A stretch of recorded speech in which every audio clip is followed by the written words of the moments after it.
தஞ்சை மாவட்டம் பாபநாசம் அருகே அரசு பாலிடெக்னிக் கல்லூரிக்கு இடையூறாக 20 ஆண்டுகளாக இயங்கி வந்த டாஸ்மாக் கடையை கிராம மக்களின் தொடர் போராட்டத்தை அடுத்து மூட வட்டாட்சியர் உத்தரவிட்டார்.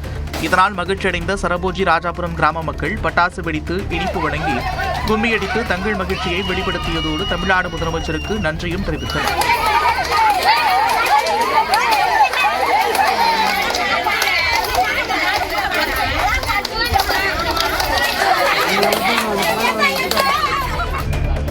கிருஷ்ணகிரி சுங்கச்சாவடி அருகே உள்ள சங்கல்தோப்பு தர்காவில் மிலாடி நபியை முன்னிட்டு சிறப்பு துவா மற்றும் பாத்தியா ஓதப்பட்டது. இதில் தமிழ்நாடு, ஆந்திரா, கர்நாடக மாநிலங்களைச் சேர்ந்த ஏராளமானோர் சாதி மத வேறுபாடின்றி பங்கேற்றனர்.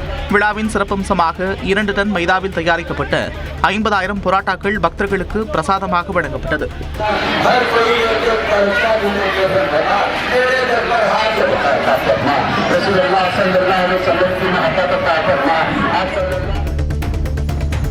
பெரம்பலூர் அருகே எடமூர் கிராமத்தில் அமைந்துள்ள மகாமாரியம்மன் கோவிலில் ஆடி தீமிதி திருவிழா வெகு விமர்சையாக நடைபெற்றது. குடியேறியிலிருந்து சக்தி அழைத்து ஊர்வலமாக வந்த நூற்றுக்கணக்கான பக்தர்கள் தீமிதித்து நேர்த்திக்கடன் செலுத்தினர்.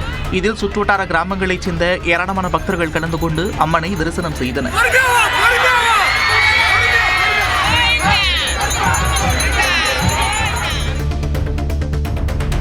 தமிழக வெற்றிக்கழக அரசின் 100 நாள் ஆட்சியில் ஊழலற்ற லஞ்சமற்ற நிர்வாகம் நடைபெற்று வருவதாக விசிக தலைவர் திருமாவளவன் பாராட்டு தெரிவித்துள்ளார். சட்டமன்ற உறுப்பினர்களுக்கு அரசு கார் வழங்க வேண்டும் என்ற விசிகாவின் கோரிக்கையை ஏற்று அறிவிப்பு வெளியிட்டதற்காக வரவேற்பு தெரிவித்துள்ளார். சட்டமன்ற உறுப்பினர்களுக்கு கார் வழங்குற அந்த நிலைப்பாட்டில் விசிகாவுடைய நிலைப்பாடு எங்கள் உறுப்பினர் தான் அந்த கோரிக்கை வச்சவர். அதனால் நான் வரவேற்று தான் ஆகணும், வரவேற்கிறேன். டெல்லி முதலமைச்சர் ரேகா குப்தா 2 நாள் பயணமாக சென்னை வந்தடைந்தார். விமான நிலையத்தில் அவருக்கு பாஜக சார்பில் உற்சாக வரவேற்பு அளிக்கப்பட்டது. இன்று விஐடி பல்கலைக்கழகத்தில் நடைபெறும் விழாவில் அவர் கலந்து கொண்டு உரையாற்ற உள்ளார். தமிழ்நாடு சட்டப்பேரவையில் அமைச்சர்களும் எதிர்க்கட்சித் தலைவர்களும் ஒருவர் மீது ஒருவர் விமர்சனம் மட்டுமே செய்வதாகவும் ஆரோக்கியமான விவாதங்கள் நடப்பதில்லை என்றும் பாஜக மூத்த தலைவர் தமிழிசை சவுந்தரராஜன் கவலை தெரிவித்துள்ளார். அமைச்சர்களை எதிர்க்கட்சித் தலைவர் சொல்வதும், எதிர்க்கட்சி தலைவர்களை அமைச்சர்கள் சொல்வதும் ஏதோ இந்த டிக்டாக்ல போயிட்டு இருக்கே தவிர ஒரு ஆரோக்கியமாக போகிற மாதிரி எனக்கு தெரியல. ஆரோக்கியம் இல்லாமல் போய்கொண்டு இருக்கிறது என்ற கவலை எனக்கு இருக்கிறது. திருப்பூரில் வீட்டுக்கடன் வழங்க 45,000 ரூபாய் லஞ்சம் பெற்ற கூட்டுறவு சங்க செயலாளர் உள்ளிட்ட 3 பேர் கைது செய்யப்பட்டனர். சாமுண்டிபுரத்தைச் சேர்ந்த லோகநாதன் அண்ணா கூட்டுறவு வீட்டு கட்டுமான சங்கத்தில் தனது வீட்டு பத்திரத்தை அடமானம் வைத்து 22 லட்சம் ரூபாய் கடன் பெற்றுள்ளார். கடன் வழங்கியதற்காக கூட்டுறவு சங்க செயலாளர் ஜோதிமணி, தற்காலிக அலுவலக உதவியாளர் தச்சின் மற்றும் இடைத்தரகர் திருநாவுக்கரசு ஆகியோர் லஞ்சம் கேட்டதாக தெரிகிறது.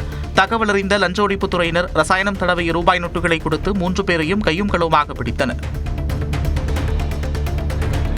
திருவள்ளூர் மாவட்டம் திருத்தணி அருகே ஓடும் அரசு பேருந்தில் பெண் பயணியிடம் பணம் திருடிய ஆந்திராவைச் சேர்ந்த 2 பெண்கள் கைது செய்யப்பட்டனர். திருத்தணியிலிருந்து நொச்சிலி நோக்கி சென்ற தடம் எண் 27C பேருந்தில் பயணம் செய்த பெண் ஒருவரின் கைப்பையிலிருந்து 12,000 ரூபாய் பணத்தை திருடிய 2 பெண்கள் தப்பி ஓடியுள்ளனர். துரத்திச் சென்று அவர்களை பிடித்து தாக்கிய சக பயணிகள் காவல்துறையிடம் ஒப்படைத்தனர். தூத்துக்குடியில் சட்டவிரோதமாக மது பாட்டில்களை விற்பனை செய்ததாக கடந்த ஜூலை மாதம் கைது செய்யப்பட்ட இளைஞர் பரமசிவம் உயிரிழந்த வழக்கில் மாஜிஸ்ட்ரேட் விசாரணை அறிக்கை கிடைத்தவுடன் அதன் அடிப்படையில் உரிய முடிவு எடுக்கப்படும் என்று உயர்நீதிமன்ற மதுரை கிளை தெரிவித்துள்ளது. தூத்துக்குடி மாஜிஸ்ட்ரேட் விசாரணை அறிக்கையில்தான் உண்மை நிலவரம் தெரியவரும் என்று கூறி வழக்கு விசாரணையை சிபிஐக்கு மாற்றி உத்தரவிடக் கோரிய பொதுநல மனுவை இதே நிலையில் ஒத்திவைத்து உயர்நீதிமன்ற மதுரை கிளை உத்தரவிட்டுள்ளது. வரலட்சுமி நோன்பை ஒட்டி விருதுநகர் மாவட்டம் சிவகாசியில் 1008 பெண்கள் பங்கேற்ற திருவிளக்கு பூஜை விமர்சையாக நடந்தது. விரதமிருந்த பெண்கள் ஒரே நிறத்தில் உடையணிந்து திருவிளக்கு பூஜையில் பங்கேற்றனர். அவர்கள் போற்றி பாடியபடி பூஜை செய்து அம்மனை வழிபட்டனர். தொடர்ந்து சிவசுப்பிரமணிய சுவாமி மற்றும் வரலட்சுமி அம்மனுக்கு சிறப்பு ஆராதனை நடைபெற்றது.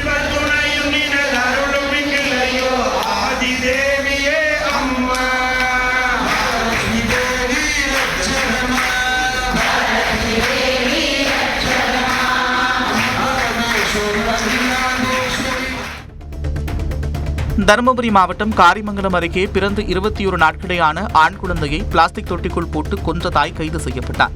மோதுரை கிராமத்தைச் சேர்ந்த முனியம்மாள் என்பவருக்கு 2 வயதில் பெண் குழந்தை இருக்கும் நிலையில் கடந்த 21 நாட்களுக்கு முன்பு ஆண் குழந்தை பிறந்துள்ளது. இந்த ஆண் குழந்தை வீட்டிற்கு வெளியே உள்ள தண்ணீர் தொட்டிக்குள் தவறி விழுந்ததாக கூறி மருத்துவமனைக்கு அழைத்து சென்ற நிலையில் சிகிச்சை பலனின்றி உயிரிழந்தது. சந்தேகத்தின் பேரில் காவல்துறையினர் மேற்கொண்ட விசாரணையில் குடும்ப பிரச்சினை காரணமாக முனியம்மாள் தனது குழந்தையை கொன்றது தெரியவந்தது. செங்கல்பட்டு மாவட்டம் கல்பாக்கம் அருகே ஆட்டோ ஓட்டுநர் ஒருவர் செல்போன் டவர் மீது ஏறி தற்கொலை மிரட்டல் விடுத்ததால் பரபரப்பு நிலவியது. வெம்பாக்கத்தைச் சேர்ந்த தங்கராஜ் என்பவர் கடந்த 3 நாட்களுக்கு முன்பு ஈசிஆர் சாலையில் ஆட்டோவில் சென்றபோது ஓட்டுநர் உரிமத்தை காவல்துறையினர் பறிமுதல் செய்ததாக கூறப்படுகிறது. இதனை கண்டித்து செல்போன் டவர் மீது ஏறி தற்கொலை மிரட்டல் விடுத்த நிலையில் 3 மணி நேரத்திற்கு பிறகு தீயணைப்பு வீரர்கள் வந்து பேச்சுவார்த்தை நடத்தி கீழே இறக்கினர்.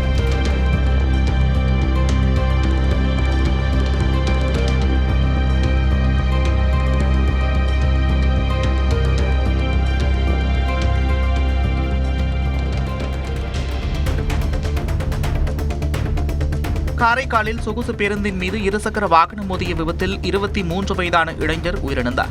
காரைக்காலைச் சேர்ந்த முகமது கைஃப், அஜ்மல் அகமது இருவரும் இருசக்கர வாகனத்தில் சென்றபோது சென்னையிலிருந்து வேளாங்கண்ணிக்கு சென்ற சொகுசு பேருந்து மீது மோதியுள்ளனர். இதில் இருவரும் தூக்கி வீசப்பட்ட நிலையில் முகமது கைஃப் உயிரிழந்தார். அஜ்மல் அகமது படுகாயமடைந்தார். இதில் முகமது கைஃபிற்கு வரும் 27ஆம் தேதி திருமணம் நடைபெறவிருந்ததாக கூறப்படுகிறது. கன்னியாகுமரி மாவட்டம் குலசேகரத்தில் உள்ள ஹோமியோபதி மருத்துவக் கல்லூரியில் ஓணம் பண்டிகை விமர்சையாக கொண்டாடப்பட்டது. தமிழகம் மற்றும் கேரளாவைச் சேர்ந்த மாணவ மாணவிகள் ஒன்றிணைந்து பாரம்பரிய உடையணிந்து மகிழ்ச்சியோடு ஓணம் விழாவில் பங்கேற்றனர். திருவாதிரை நடனம், ஓணம் பாட்டு, வடமிழுத்தல், குச்சிப்புடி உள்ளிட்ட பல்வேறு கலை மற்றும் விளையாட்டு நிகழ்ச்சிகள் நடைபெற்றன.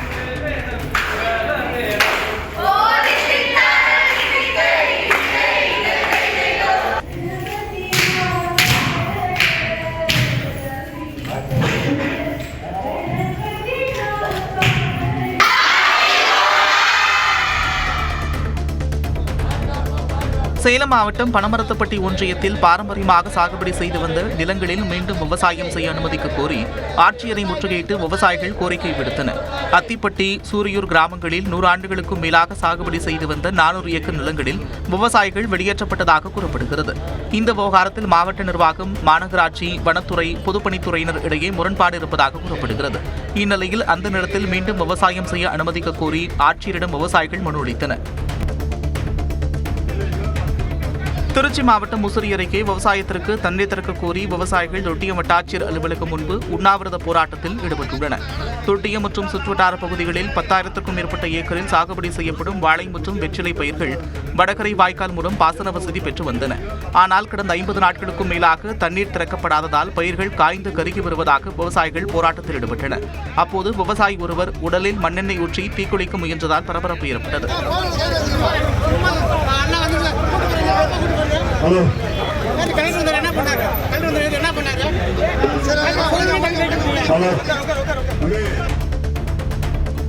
ஆடிப்பூரத்தை முன்னிட்டு சேலம் மாவட்டம் எடப்பாடி அருகே ஓம் பராசக்தி கோவில் சார்பில் நடைபெற்ற கஞ்சிக்கலைய ஊர்வலத்தில் ஏராளமான பெண்கள் பங்கேற்றனர். வெள்ளாண்டி வலசு பகுதியில் தொடங்கிய ஊர்வலம் பழையப்பேட்டை, புதுப்பேட்டை, நடுத்தெரு, காளியம்மன் கோவில் வழியாக மீண்டும் ஆதிபராசக்தி கோவிலை வந்தடைந்தது.